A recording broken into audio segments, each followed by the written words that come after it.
بسم اللہ الرحمن الرحیم۔ السلام علیکم۔ ایک مور کی کہانی۔ رمین، آج موسم کی برسات کا ایک پیارا اور خوبصورت دن تھا۔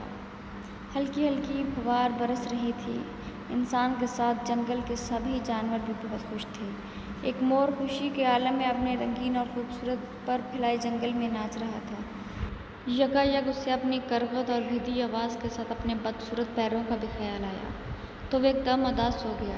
اس کا چہرہ زرد پڑ گیا اور آنکھوں میں آنسو بھر آئے۔ اس کی نظر ایک بلبل پر پڑی جو قریبی درخت کی شاخ پر بیٹھا گا رہا تھا۔ اس کی آواز سن کر مور نے خود سے کہا، اس کی آواز کتنی حسین ہے۔ انسان ہو یا جانور، سبھی اس کی آواز کے دیوانے ہیں، لیکن جب میں اپنی آواز نکالتا ہوں تو سب میرا مذاق اڑاتے ہیں۔ میں بھی کتنا بد نصیب ہوں۔ اسی لمحے جنگل میں ایک بزرگ نمودار ہوئے اور انہوں نے مور سے کہا، تم اس قدر اداس اور پریشان کیوں لگ رہے ہو؟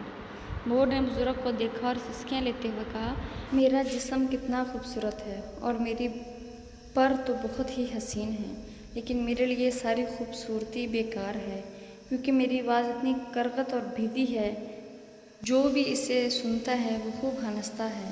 بزرگ نے پیار سے کہا، تم وہ بہت پرندے ہو جو اداس اور پریشان دکھائی دے رہے ہو۔ خدا نے اپنی مخلوق کو بہت ہی نعمتیں عطا کی ہیں، تمہیں خوبصورتی اور حسن سے نوازا ہے، عقاب کی طاقت عطا کی ہے، بلبل کی میٹھی اور سریلی آواز دی ہے۔ اس لیے اپنی خامیوں پر پریشان مت ہو، بلکہ اپنی خامیوں کے ساتھ جینا سیکھو، اسی میں خوشی بھی ہے اور اطمینان بھی۔ مور بزرگ کی بات سن کر شرمندہ ہوا اور بولا، آپ ٹھیک کہتے ہیں، جسے ہر حال میں اللہ کا شکر ادا کرنا چاہیے۔ میں اللہ کا احسان مند ہوں کہ اللہ نے مجھے خوبصورت پر عطا کیے۔ اس دن کے بعد سے مور اداس رہنا چھوڑ دیا اور خوش رہنے لگا۔